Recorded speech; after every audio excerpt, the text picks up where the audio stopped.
Welcome to Source Not Found, podcast about the worst versions of your favorite things. Every other week, we take an IP, franchise, or fandom and examine it solely through its sequels, spin-offs, or side projects. Basically, anything but the source material. My name is Bo Woodall, and I am Jeff Goldblum's Soul Patch. And I'm Brandon June, and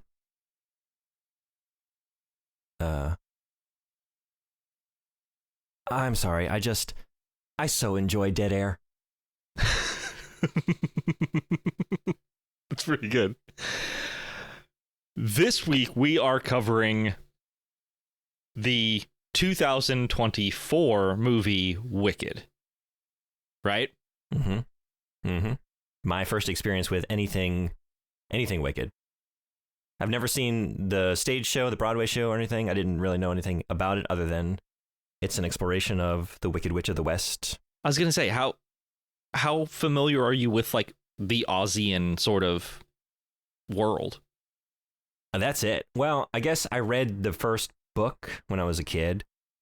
Saw the movie, of course, and then what is the sequel? Is it Return to Oz? It is Return to Oz. With like the rollerblading enemies. That's kind of all I remember about it. Like I have vague memories of being a kid, and like, is it Jack, like the jack-o'-lantern character or something? Okay. Like I really don't remember much about this, but I saw that as a child.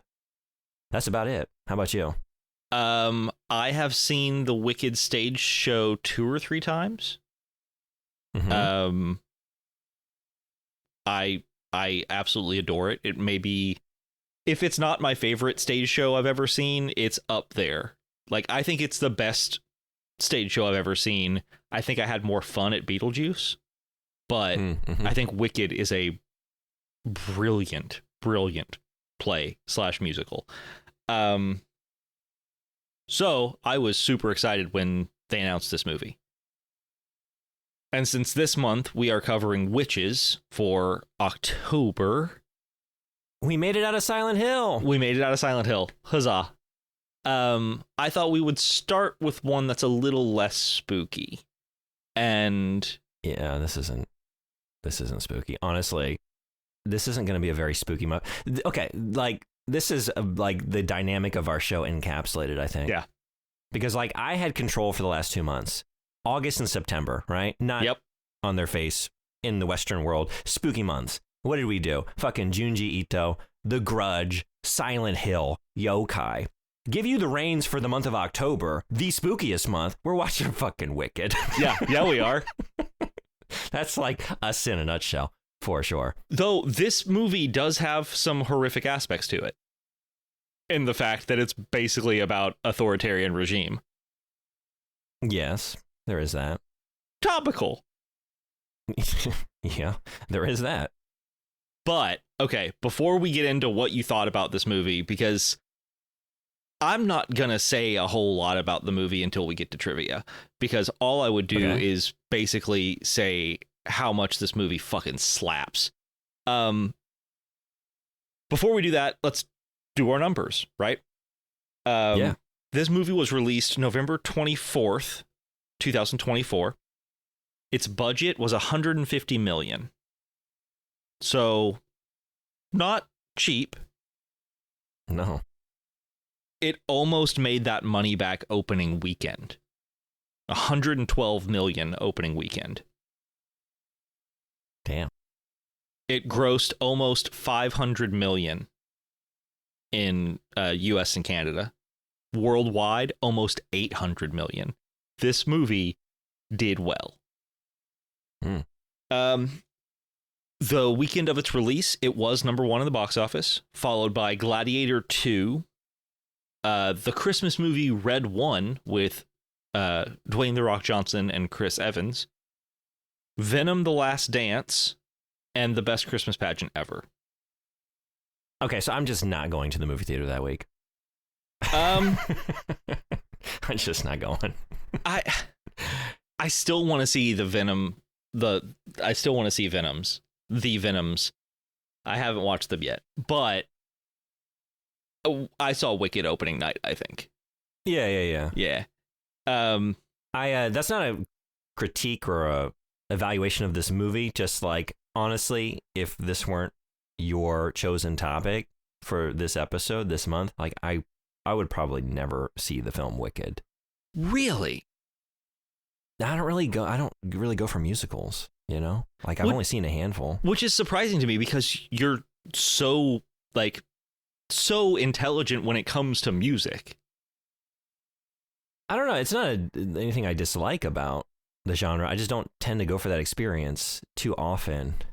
I don't know. Like there are a handful that I really like. I do like Little Shop of Horrors quite a bit. That's probably my favorite. Yeah, that's good. I like good music. I don't know. I've never had the joy of seeing one of these things live. Like I've never been to a live production like that, you know? I would like to see it that way. I did have a question. Here's a number I want to know. How long is Wicked, like the stage show? Just over 2 hours, I think. For the entirety of the tale? Yeah. I think it's like 140 minutes. Because I was thinking, like, this is pretty long. This is getting close to like 3 hours. I think it's like 2 hours, 40 something minutes. Something like that, yeah. Okay.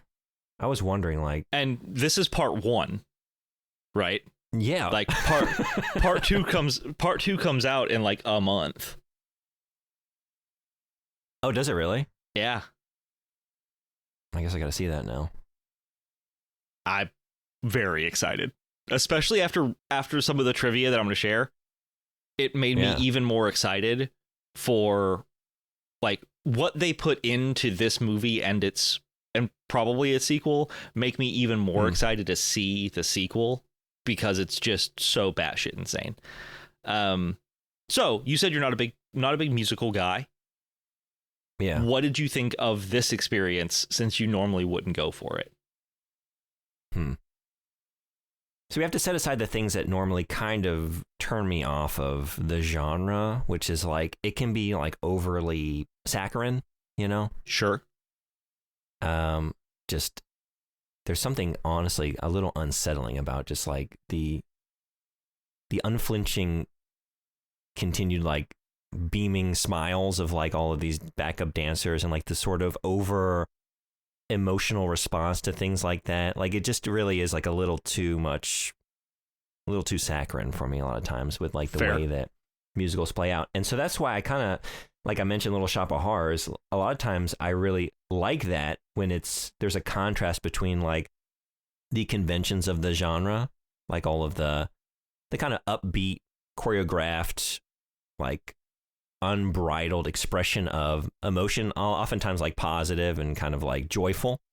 And then you have like a darker aspect to it that I think contrasts really nicely. So in like that story, we have like, you know, a storyline about feeding human beings to a monstrous alien plant form. Right. And I think it works perfectly. So for this, like, yeah, the first leg of it, it's like, oh my God, I don't know how well I'm going to do with this one. Like arriving at school and like everyone's dancing around with like the initial like welcome ceremony. It's like, this is a little too much for me. I don't know about this one. Okay. But as it developed, I think the moment that I started feeling a little differently about it was, I don't know the names of the songs, but the loathing song. Yeah. When Elphaba moves in to Glinda's room. That one is a bop. Yeah, it is. Yeah, that's really good. Like that maybe is my favorite song in the film. Yeah. And because I think a lot of things were just like kind of checking the boxes, like maybe like rote kind of generic characterization. Like we like the characters because of their circumstances. Sure. You know, like it is trying to do a lot of work real quickly to like make Elphaba like empathetic because of her like familial circumstances. Sure. Which are awful. Yeah. But once we had enough time to actually see them develop on screen and like see their characterization kind of flourish, like, oh no, I was in. Like this is one I don't really have a lot of thoughts on. Like I was watching it like, yeah, it kind of just, it is an entertaining ride. It's an interesting exploration of a villain. It's not like anything really new or novel in that regard. Like it is like a kind of a crowd pleasing kind of tale, right? Sure. Like it's not really getting into the psyche of any of these characters, but it uses it as an entertaining setup to expand this world and give you some great musical numbers and have a lot of great comedy and like great chemistry between the principal actresses on the screen and like them doing their characters and the fun banter and dynamic that they have. I think this is my first Ariana Grande anything. Like I don't think I've ever heard her, which is wild to say. Believe it or not, yeah, you won't be surprised. I'm a fan. I like her very much. I was thinking, like, I don't know. Sometimes I'll say something like that, and someone will push back on me, like, no, you've heard something. Like, you've heard Imagine Dragons. Like, I don't think I have. Like, you've definitely heard this song. Listen to this, and I'll play it. Like, I've never heard that. Like, What do you mean? It was playing in every store since, like, 2017 or whatever. Yeah. No, I don't know. Same thing like Taylor Swift. Like, I don't know. I know the Shake It Off song. That's, like, old shit. I'm old. I don't know what's going on in the world. I really don't. So I don't know if I've ever heard anything by her, but I thought she was phenomenal. Yeah, me too. Like the musical performances, incredible. They're always just like continually surprising you by hitting notes you don't expect. Mm-hmm. You know, like the musically, it's always very complex and layered and dynamic and surprising. Even if it is like packaged in, again, just like a really crowd pleasing kind of ballad or whatever, and then ends like the way this movie ends was just like belting it out and just the to be continued. Like I'm fucking hyped for the next one. Yeah, for sure. Yeah. But yeah, I thought she was great. Like she's got like the Tracy Flick going on. She definitely like recalls Reese Witherspoon because I was thinking of like Tracy Flick and also like Legally Blonde. Like she's got the prissy little pixie, like the hair flip back. Like it's great. I had a good time. I really did. How about you? Like coming in as a fan of the original production, how did this movie compare to that for you? So I actually have two big things that I disagree with you on. I came into it. One, I'm a fan of Ariana Grande. I'm a big fan of Jonathan Bailey, who played Fiyero. Okay. Yeah. I was a fan of everything about this because I'm also a big fan of musicals. I absolutely love musicals. Sometimes because they're so saccharine. Like, I have enough deep, dark shit that I deal with on a semi-regular basis where sometimes it feels good to sit down and just, like, enjoy joy in a way. Yeah. Sure. But just like you, I'm a big fan of musicals that have a weird, like, darker undertone to them sometimes. Like Moulin Rouge, for instance. Absolutely tragic, right? Like, you have all these super happy songs, everything's going really, really well, and then tragedy. With this, kind of like Little Shop of Horrors, at least in my mind, we see all of this kind of like saccharinely sweet smiling and dancing and colors and all of this, and then we start to see what all of this really is. It is just a smoke screen. Like, it's not even subtle. They are literally taking voices away from dissenters, right? Like, yeah, right. So you have all of this stuff going on, and it's like you said, the music is great, the performances are great. This movie is visually beautiful. And then all of a sudden it hits you and you're like, oh no, this is a bad world. Yeah. Like, it's all glossy and pretty and perfect. And, when they get to the Emerald City, that's kind of what it is, right? Like, the song is, I think, One Short Day. And everything is glowing and glittering and beautiful. And then you find out that this is also kind of horrific. Everything is a sham. Like, everything is intended only to subjugate for the most part. And it's just, so the stage show, you get some of that. Like, you get it, right? Like, but in this, you get so much more depth to, and that's why that was the other disagreement I have. Is like, one, I like the saccharin, but in this case, I think the saccharin goes against what the actual world is, kind of like in Little Shop.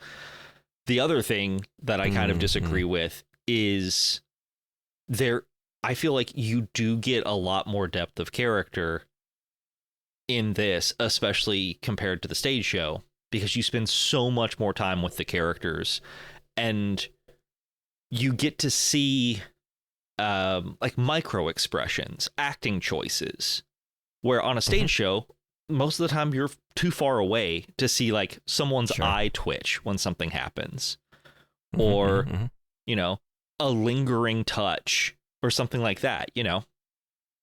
So I could probably watch this movie weekly. I mean, I'm not going to. I have other things to do /watch/play. But like, yeah. It is. I think it is a magnificent undertaking. This entire film, and I kind of like you said, as soon as that last note hits and the to be continued, I'm like, fuck, give me the second one. I'm ready. Let's go. Let's go now. Yeah, I don't think this film is, just to return to that point that you just made, like, I don't think it's overly saccharine. Like, that's just as a genre, typically. Yeah. Like, I don't think it's an outlier in that regard. In fact, it is less egregious. I don't even want to say egregious. Like, it's just a convention of the genre. Like, it's there, usually, than any other musicals. It's just something that kind of turns me off sometimes. And I don't know, sometimes, like, things just like affect me less when it's expressed through song, or like it's like the delivery mechanism, like the same sort of exploration of character that I might be full in on in like a drama. Like we could have similar story beats or characterization, but like if it's expressed through song, sometimes, I don't know, it kind of just repels me a little bit, you know? Yeah, I can understand. It might be just a little too, but I like everything you're bringing up, because it's definitely there. Like, it is an interesting contrast there. Like, and we have it in, like, it's a great riff on the original idea of Oz. And I think the original Oz, if I remember correctly, was kind of like a political satire of just like people going to Washington, D.C. and believing like our leaders can help us. And then you get there and it's like, no, it's just like all smoke and mirrors. Like, they're all inept clowns that are just like projecting a facade. And we have that in the original character of the wizard, in the original Wizard of Oz. And then we have that idea expanded here, where like entire society is a facade.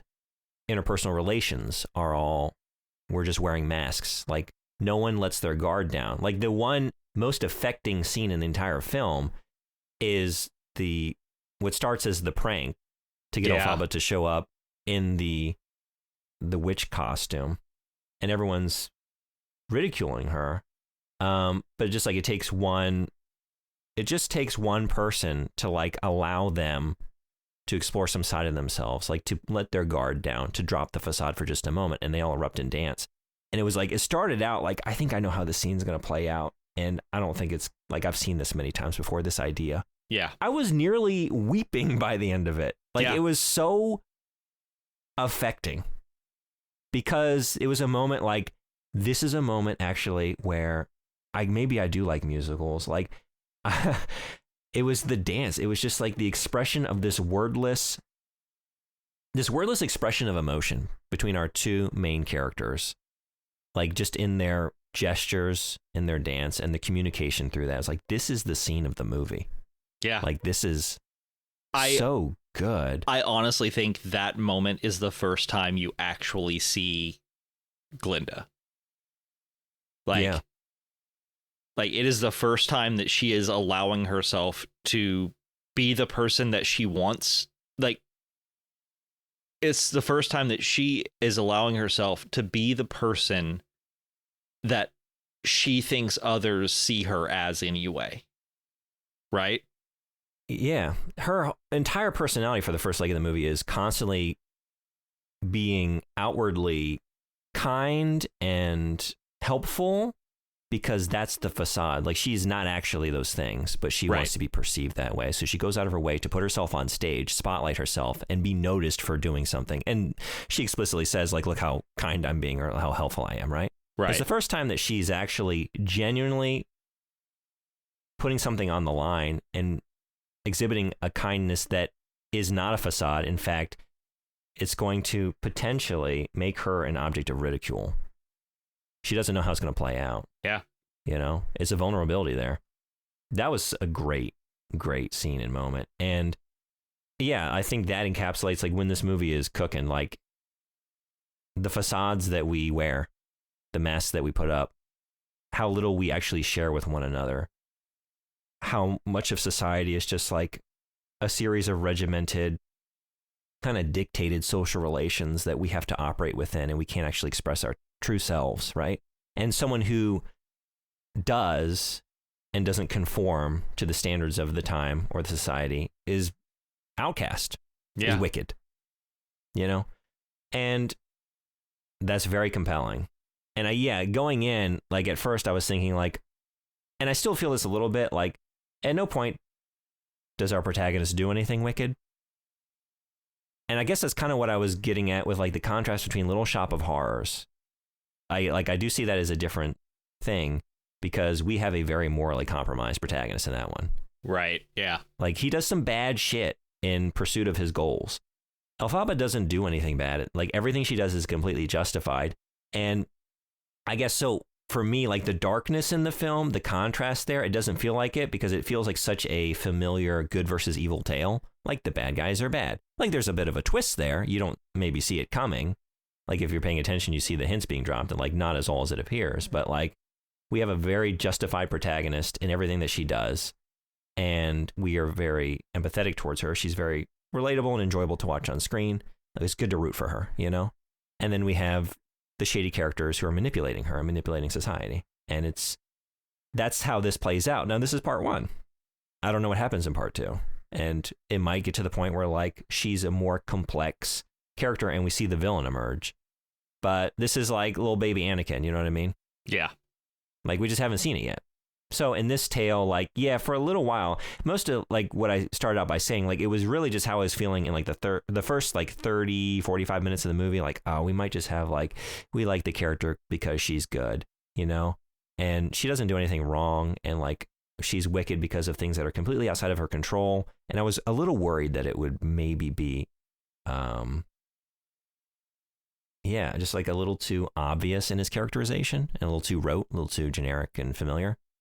But once like I said, once it opened up and we got them expressing themselves and the friction, like once we saw the friction between these characters and their dynamic, like I was in. Even if it was like a little long, like I felt, it's one of those like, man, it was a very long film, but I wasn't bored at any moment. Like I didn't really feel the runtime. It's just objectively a long film, you know? And I don't know what you would cut.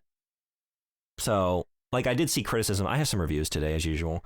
And I did see people complaining about how long it is. And I don't know. I didn't really feel that. Like I was kind of just down for the ride. If a movie is good and it's long, I don't mind. You know, like it's when the movie drags on to the point where I'm like, oh, fucking hell, just get it over with. Like, let's move on sort of thing. And I never feel this way about that. Now, I do have a question for you because I do have trivia today. Do you want me to avoid any spoilers for movie 2? Please. Okay. I'm going to see it. Okay. Yeah, because I honestly, like I said, I knew nothing about this going in. I didn't know. Like, all I knew is that it was an origin story, like a backstory of the Wicked Witch of the West. Beyond that, I had no idea what to expect. So I don't really know where we're going. Like, I don't know how she gets to where we find her in The Wizard of Oz. Yeah. Oh, that is man. wild that they've turned like a couple hours of a stage show, like a theater production, into what's going to be like nearly a 6-hour experience. Dude, you are in for a treat. Some of the twists and turns are going to be are going to be noticeably messing with you. I'm so excited to actually hear what you think about the sequel. I think I know what to expect. She's going to have a monologue. She hates sand. Of course. Yeah. It gets everywhere. Hey, one question I had real quick. The animals. I was thinking about, here's like an actual criticism of the movie. It's not like a strong one, because it's just like, it's what I expect with most big budget productions in, 2024, 2025. Sure. Like just the overuse of CG. Like it just feels a little like unreal to me. Like the unreality of just like green screen everything. Sure. So I'm not crazy about that. Like I saw one review where someone was just like, this movie feels like it was made by AI. And I don't feel that way, but there is a lack of texture for sure. Like it is a little too much, which is maybe it helps reinforce the theme around the facade and the Emerald City and all that. The hyperreal aspect there. Like there might be something there that kind of justifies that, even though that's not the intention. It's just how movies are made these days. But I was longing for texture, honestly. Yeah.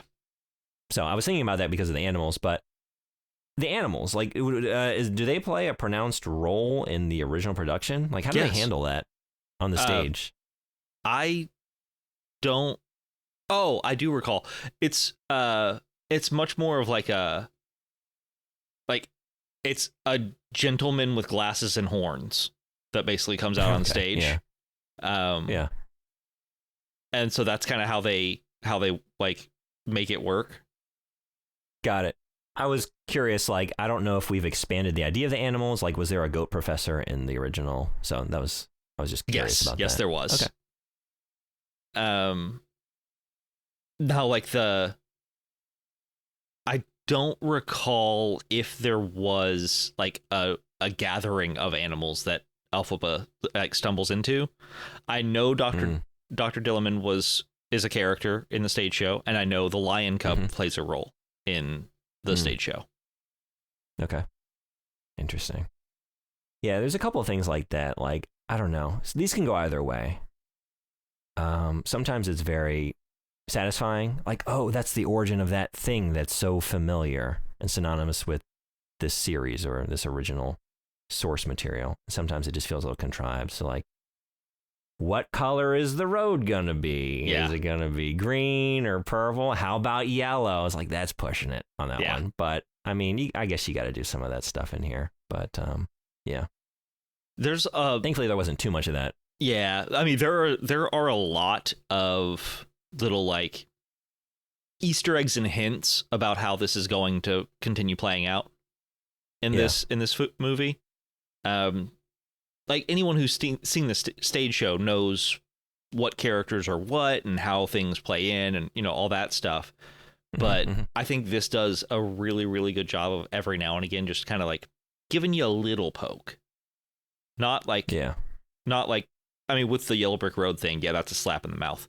But the rest of it is kind of a little more subtle. Yeah, I didn't mind it. Like, it's just something I noticed. Like, that's maybe the heading towards the end of the spectrum that I don't care for as much. Like, it's a little too much, a little too explicit. But then, conversely, the winged monkeys, like, that's also, like, they make a big to-do about that. But it felt so deserved, like, organically resulting from the events that have transpired. It wasn't just like a one-off, like, we contrived this scene to shoehorn that in. Like, it felt natural.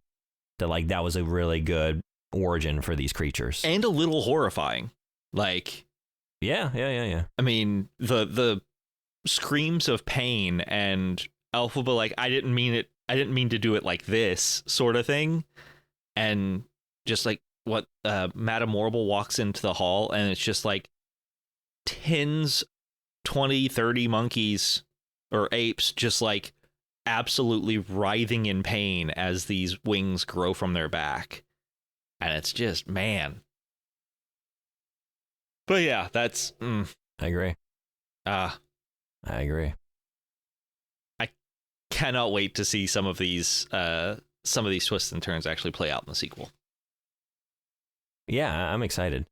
Just thinking about that scene, I just wanted to say, like, this cast is incredible. Yeah.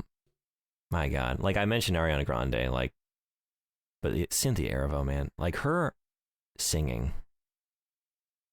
And Michelle Yeoh, like, as kind of a closeted villain sort of character, man, she has this like quiet authority that when it seems like it's being used in like a malicious nature makes it seem even more like dark. Yeah.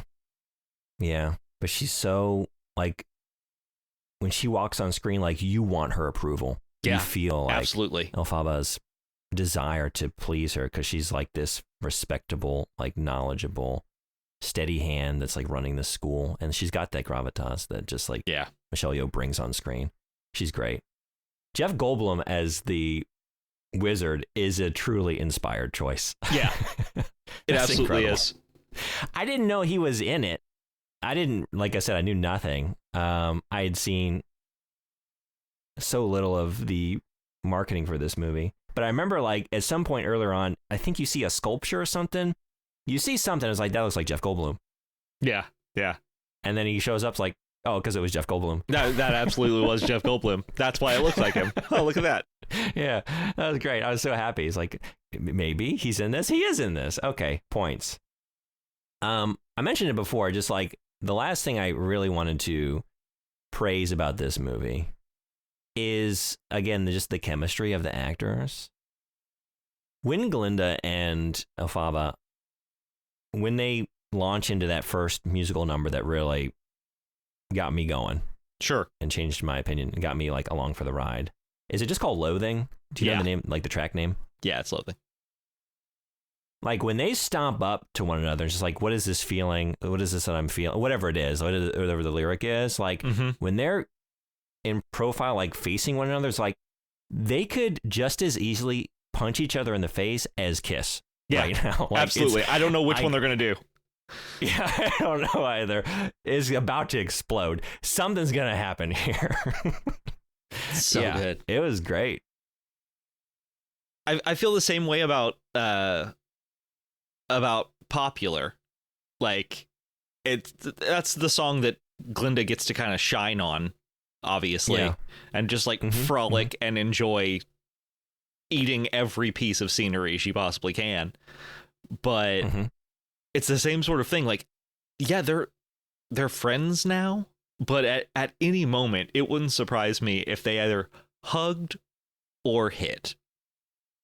Like, it's just so like how those two characters / actors almost silently exude the relationship of siblings. Like, it goes from, it so easily goes from best friend to worst enemy back and forth. Like the type of relationship you can only have with someone you care for deeply. Yeah, I gotta say, man, it's one of those, like, I just don't have a whole lot to say about it. There's not a whole lot to unpack, but I enjoyed the ride. I was pleased at how much I did, because like I said, when I started watching it and was like in the first half hour of it and was looking at the runtime, like, this is gonna maybe be a struggle for me, and it ultimately wasn't. And I'm ready for part 2. Like, I gotta see how this plays out. I am ready to take you to a corner because I have some crazy shit to talk about. So join me. Let's do it.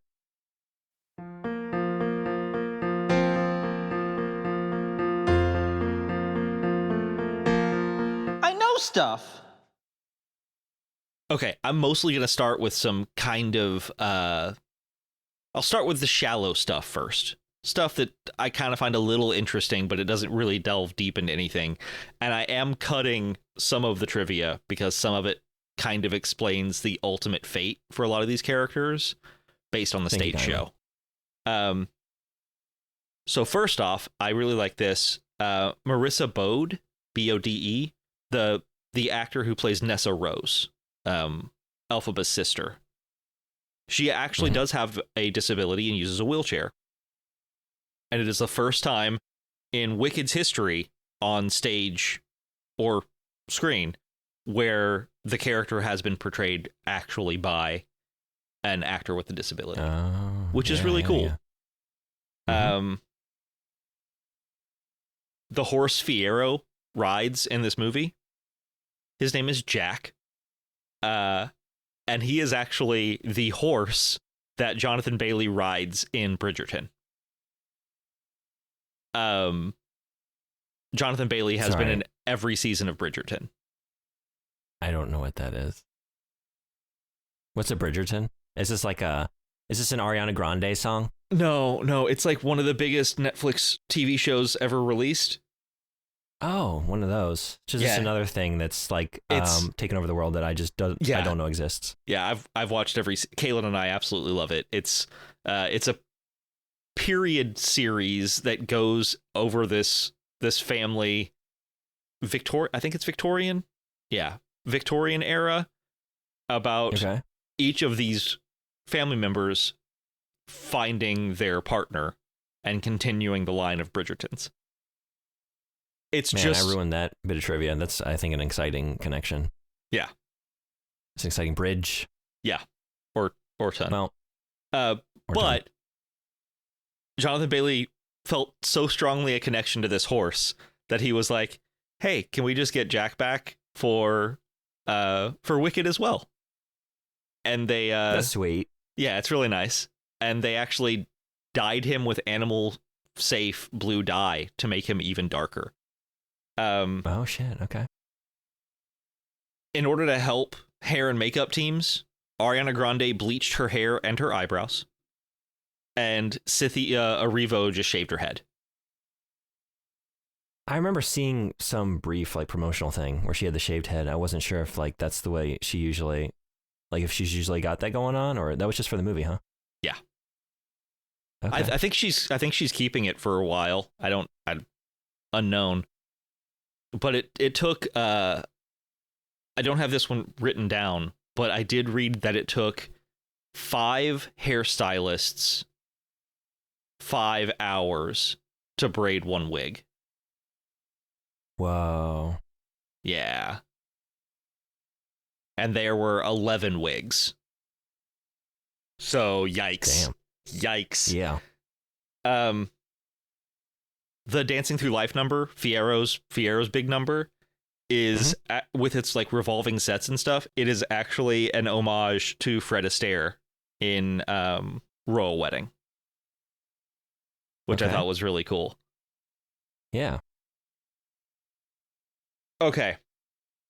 So those are kind of the more surface level ones. I'm going to do one more that's a little surfacey, and then we'll get into some of the things that make me even love and be more excited for this movie and its sequel. Mm-hmm. Apparently, several birds built nests in the constructed forest set when Cynthia Erivo sings "I'm Not That Girl." Mm-hmm. Production assistants had to make birds of prey calls to shut the birds up because they would sing with her. Some wild, that's awesome. Some wild Snow White shit going on. Yeah, we should have leaned into that. Yeah, just had them fluttering down to land on her finger and doing a musical number. Okay, this is awesome, and it's crazy to me that they actually did this. The leading duo, Cynthia Erivo and Ariana Grande, insisted on singing live during filming. According to the director, when we were shooting it, quote, when we were shooting it, those girls were like, fuck the pre-records, we're going live. Damn. End quote. He was initially skeptical of the entire idea, since there would be a lot of wind in their air pipes as they performed the more complex sequences while maintaining their singing voices, right? Mm-hmm, mm-hmm. They looked at him and simply replied, yeah, that's what we do. Damn. So they are singing live in the movie. That's fucking crazy. That's wild, right? Yeah. Am I about to go pull up an Ariana Grande album after this? I don't know. I have a few saved on my Spotify. What do I start with? Well, how do I source Ariana? Oh man, where would you start? She released an album 2023 that's pretty good. I can't remember what it's called. Okay. So Kristen Chenoweth and Idina Menzel are the original Broadway actresses. Chenoweth for Glinda and Idina Menzel for Elphaba. They are both in this movie. Oh, really? When they're in Oz and the two wise women are on stage singing, and that's Chenoweth and Menzel. Yeah, that's fun. Yeah. That's fun. Which is why they kind of have a moment where they kind of like hand off the torch to Ariana Grande and Cynthia Erivo. Yeah. Cynthia Erivo talked about getting advice from Idina Menzel, the idea of getting advice from her. Idina Menzel actually came out and said, why would I give her advice? She's killing it, and she's a force of nature in her own right. Like, I just thought that's really sweet. Like, the person who made this, like, originated this character on stage is why the fuck am I gonna tell her anything? She's incredible. She really is. I just thought that was really nice. Yeah, it is. This is also so wholesome. Yeah, it really is. This one I think you'll like a lot.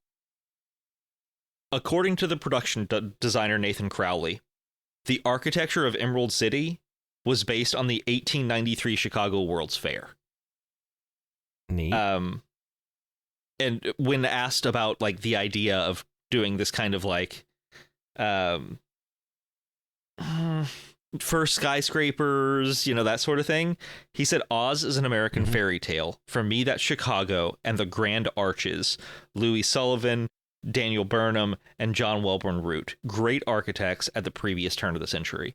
So, like, the idea that the Emerald City has taken... It makes sense, too, right? Because Oz came from the States around that era, right? And at least in the books. So Omaha, yeah. So he designs Emerald City based on what at the time was bleeding edge architecture, being Chicago World's Fair 1898 or 1893. Real quick point on that. I just wanted to say how much I liked the wizard's big head contraption and all so like cool. the rotating gears inside the eyes. Like, that's really neat. Like it's just like Visually the weird cool. steampunky, just super cool. This one is a little blue. In early November 2024, Mattel accidentally printed the URL to an adult film site on the back of the packaging for Glinda and Elphaba dolls. What? How the fuck does that happen? Apparently, something involving Wicked, like Wicked.film or something like that, and that's just. Oh, so it's just like the right idea for what the domain should be, but that's not what you. Yeah, that's not what you type in. Yeah. Oh, that's bluer than the horse. Yeah, love it, love that. They tried to do a recall, but too many were bought too fast. So you could probably find one of those on eBay someplace. Okay, oh God. 2 more, and then I'll stop. The last one's my favorite one, but for this one, throughout the musical, Elphaba sings the little bit just like the unlimited. She says that in like 2 or 3 different songs. Those notes are exactly the same pitch as Somewhere Over the Rainbow. I like that. Yeah, isn't that pretty cool? Yeah. Yeah. And for the last one, and this, I wanted to tell Kaylin last night when we were watching it, but I couldn't, because I think when she hears it, it's just going to blow her mind, because it made me watch the movie with a closer eye and notice so many other things. According to the original Broadway actress of Glinda, Kristen Chenoweth, the higher Glinda sings, the less sincere she is. So, like, in the opening song, No One Mourns the Wicked, when she's trying to say that like it's great that the Wicked Witch is dead, she sings the highest she sings in the entire movie. That's the kind of shit that like so justifies the choice of genre, or like, you know, really like that's using the tools of the genre and of like the medium of like the artistic medium to really do something very smart. I love that. Yeah. And the only time you actually sing her, like, I think at least, I think I picked this up.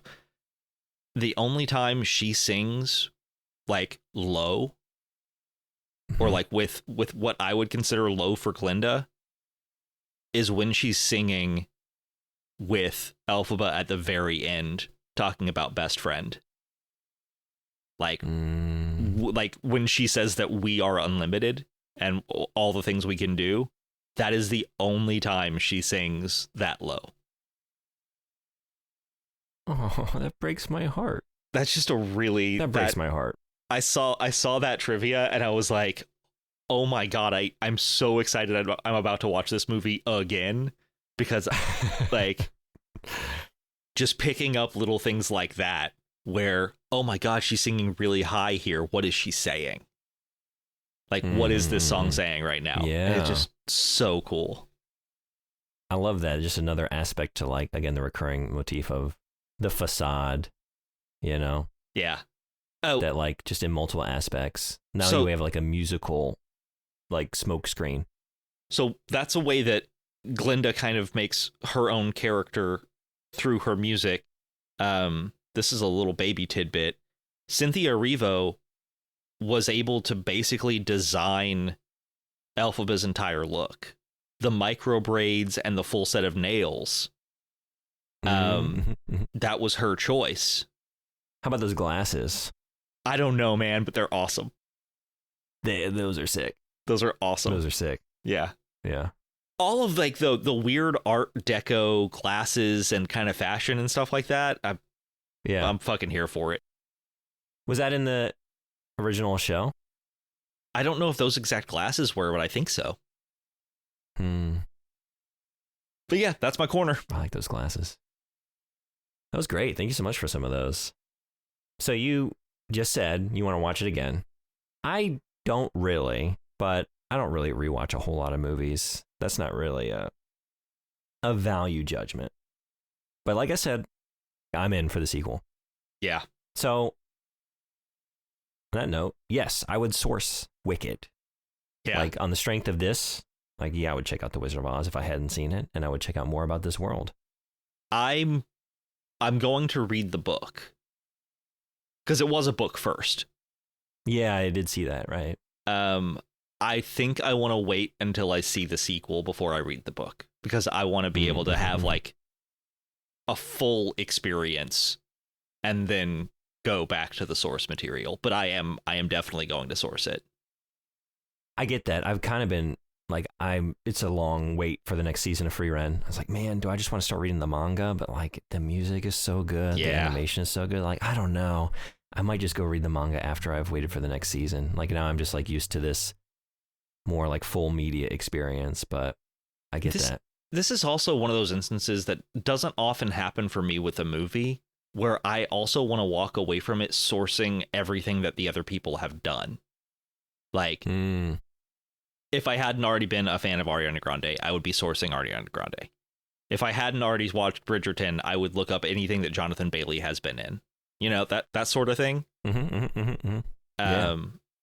It just, for me, this movie is kind of a unicorn like that, where you walk away from it going, holy shit, everyone involved in this is so talented. Yeah, for sure. For sure. So, we would source it. We're going to see the sequel. Maybe we'll even do an episode on it. Like, I'm down for that. Yeah, let's do it. But here, unfortunately, are some people who would not. I do have a few reviews. I'm not kidding. There's a good chance that I'm going to have some facial expressions about some of these. You're not going to be happy about any of this. Cool. Cool. I love it.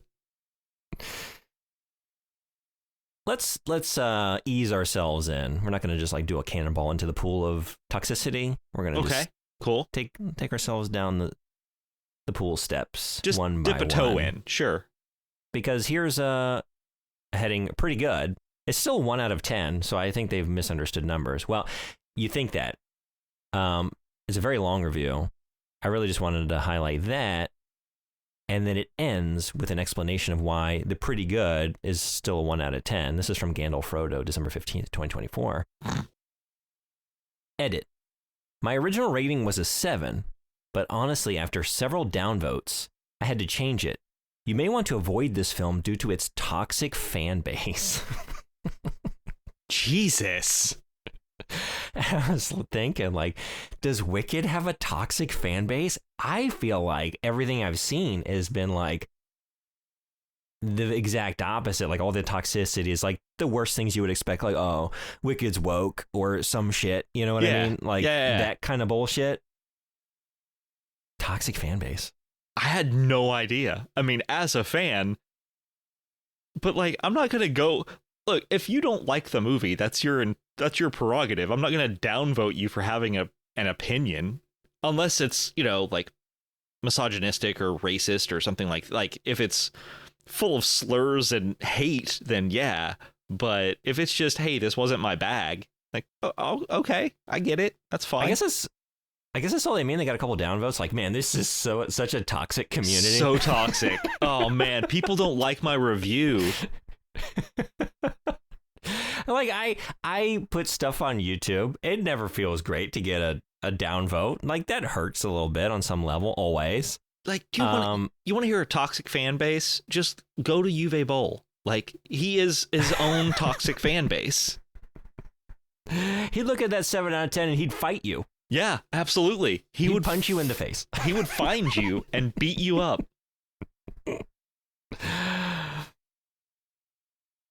Here's one from Star Seekers, March 31st, 2025. Makes me sleepy. 1 out of 10. I watch it because the 7.5 plus rate in IMDb, but when I watch it, it feels so boring, man, because there is too much music. I know this is a musical, but just answer it already. There is no need to sing, bro.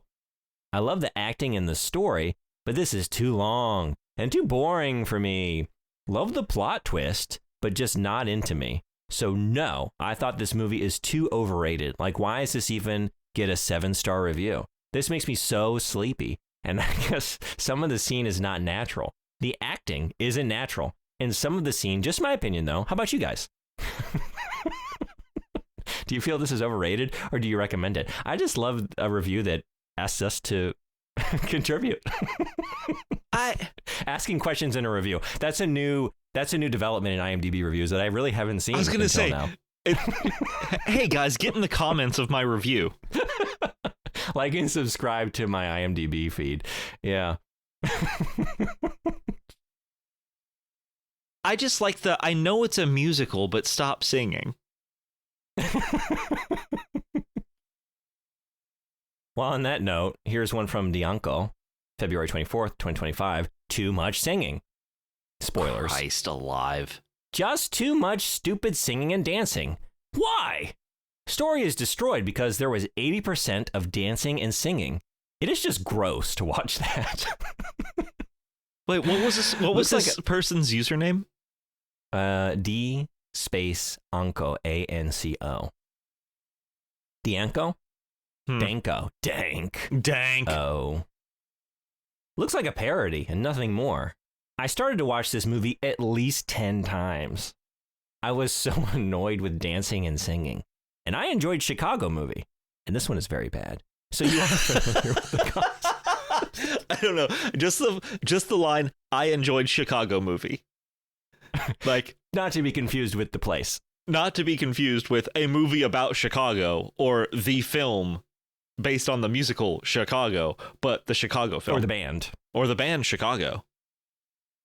Can't believe people like this. It was barely watchable. I feel sick watching this.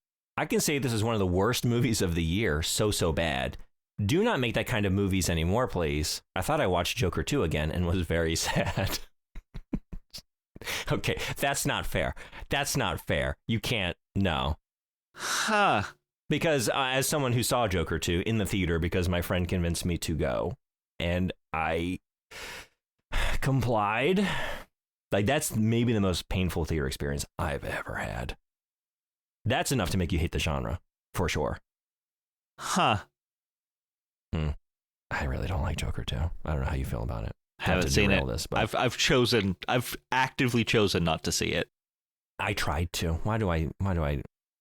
I'm just, let me whip my hair back and forth here in the back here. I'm just such a people pleaser. I just aim to be kind and just like do things for those around me. You know, they want to go to the movie. I go to the movie. I pay a full price admission to please my friends.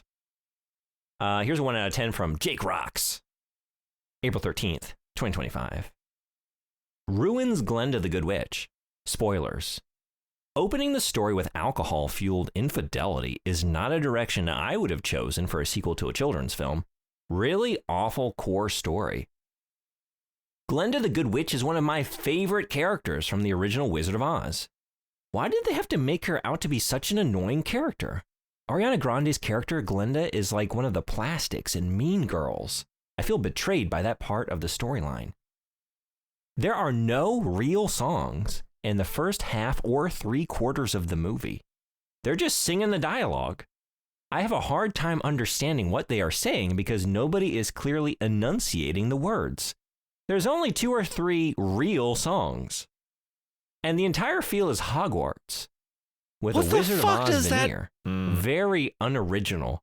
The whole thing is an overproduced mess. Basically, I hate it and I wish I hadn't bothered to watch it. What the fuck is a real song? I don't know. What the fuck is this musical? They're singing all the dialogue. Yeah, what the fuck? They're just singing their thoughts. Why are they doing that? That one actually made me a little mad. Everybody else so far, I'm just kind of like, all right, you know, whatever. But that one, that sucks. Jake does not maybe rock. You'll like this one. That review doesn't rock, for sure. No. You might enjoy this one a little bit more. I certainly did. This one is from Nenuka1602, March 24th, 2025, I think. I cut it off, but this came out last year? Yes. Okay, so November of 2024. Okay, so yeah, this is March 24th, 2025. 1 out of 10. Was it Devil in Prada? What? What the fuck is this movie? It was a sing-along. It happens when, for the screen time, you cast Ariana Grande. She is just a kid who flaunts her riches and wore light peach dresses. The end is too close. Pink? He means pink? Light peach dresses. The end is too closed. Moves like this shouldn't be made at all. It could be useful as a series for Disney and all for summer breaks. The core of the script was animals.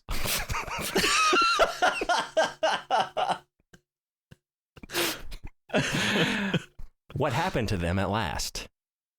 Where did the Wicked Witch went on her broom? Why was her character insulted in the opening scene? Just overacting by everyone and a lot of irritating sing-alongs with zero story and values. Movies like these show no values whatsoever. No, the core is animals. The value is animals. The value is animals. The core value is animals. Zero songs, zero story, no real songs. Actually, one real animal. One real, but abnormally unreal blue horse. Yes. They found a way to make the real animal unreal. Yep. Zero real animals. Yeah. But that's the theme. That's why there's no values. The core of the script was animals. The core of the script you was could be animals. talking about the movie Babe, and that still wouldn't be a quality value judgment. Yes, but what else? What about the animals? What do they mean? What do they represent? Just animals doing animal stuff. You know. That's some review. God. Okay, I decided to end with this one because it's thought-provoking. As much as maybe the movie is just about animals, like that does give me pause and give me something to think about. Pause? And ruminate Really? on. Pause? Yeah. God damn it. Nice catch. Yeah, thanks. This is from Willa Vilhill, December 15th. I cut it off again. Why am I doing that? But yes, 2024. It would have to be. So, yes. Beyond dreadful. So disjointed that the shiny green train was the only thing on track. It should have been on screen more. It was such a message film that I couldn't keep up with various points they were trying to hammer home. And there were too many to chew over between that green train's lines. Is it about racial relations? Capitalism and socialism relations? Vegetarian veganism? Nature v. nurture and genetic arguments? Friendships and loyalty? Nationalism and state v. state? The nature of the media and fake showmanship? And a whole lot more. It might have been about all of these, or indeed none. An additional problem was, each time they had landed on the multiple social messages, just as one was just moving into reflective mode, a great soaring, emoting song would emerge, thus drowning out one's cognitive cells, and thus the point. Finally, a plea. Where are the former great editors of Hollywood gone to take an hour off a nearly 3-hour meandering film? It's not animals. I mean, it's animals. The core of the script is animals, but it's really like vegetarian veganism around the animals. If it had, I actually thought it was a metaphor for fascism, personally, but I see Will of the Hill. Yeah, absolutely, it was. I see where you're coming from. That and open animals interpretation. Yeah, animals. It's kind of like Animal Farm, really. Very Orwellian. Very Orwellian. The danger of authoritarian systems, yeah. And animals. Yeah. Well, I mean, the goat was a metaphor for animals. Like, he was obviously... I was gonna say that, fuck. The horse, though, the horse is definitely, like, it symbolized animals. Yeah, the horse definitely symbolized animals. And I think the little lion cub... animals. Yeah. I mean, I think there's actually more, like, to just return to my point, like, I think there is more to the depth of the horse there. Like, your tidbit, your trivia about dyeing it an unnatural blue to give it that hue on the screen. I was thinking, like, maybe are we starting to get into, like, the relationship between humanity and the natural world and, like, societies and no, I think it's just animals. So. Animals, yeah. Yeah, it was just, the color means animals. The color means animals. Fuck. You know what? If your core value is animals, drop us an email at sourcenotfoundpod@gmail.com. We'll animals right back to you. You can check us out on all the social medias at Source Not Found Podcast, Facebook for who knows at this point, Blue Sky, Instagram, YouTube, where you can find a full backlog of all of our previous episodes, as well as games that Brandon plays on Twitch. Brando, what are we doing on that Twitch? Hold on. Blue Sky? Blue? Horse? Like the color of the horse? Is that a social network for animals? It is. How did we get on there? How did you get approval? Well, I did Source Not Found Pod, and dolphins swim in a pod. Oh, shit. That's so smart. Yeah. Quick like a fox. Yeah. That's an animal. Yeah, that's an animal. Yes, it is. Good job, bud. God, the metaphorical layers, they just keep compounding. Holy shit. If you want to come by and see something that's not about animals, maybe when you come by next, I am playing a game about animals. I don't know. There are some of those, but it is spooky season. It's October. It's in full force. I got a lot of horror games coming up on my Twitch channel if you want to see what they are and maybe see if, you know what, I did recently. This year I played Rule of Rose for the first time. Survival horror game on the PS2 where you have a dog companion. So like that? Maybe super cool. We'll find, yeah, you know. Maybe there's some more. Alien Isolation. Like, I have a wheel. It's a randomized wheel for, like, horror games that people have been added. Like, they've been adding it to my wheel, and we're going to play those. Alien Isolation is on there. Xenomorph? Maybe an alien, maybe just an animal. Ripley had a cat in Alien. Ripley had a cat. Cat's an animal. Alien starts with A. That's the first letter in animal. An animal, yeah.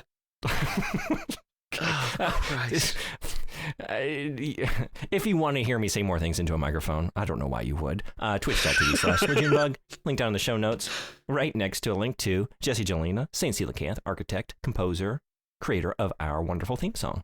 Lots of great work. Go check him out. I think just check your toilets for animals. The core value of a toilet is animal. On that note, stay animals. Animal. Christ. What was that? What animal was that? Goat. Goat is an animal. Wait. Meh, meh, there. That was actually not bad. Nice. Yeah? Yeah. Okay. Now I know I can do Yoda and goat. Yoda and goat and whatever the fuck that weird screech was.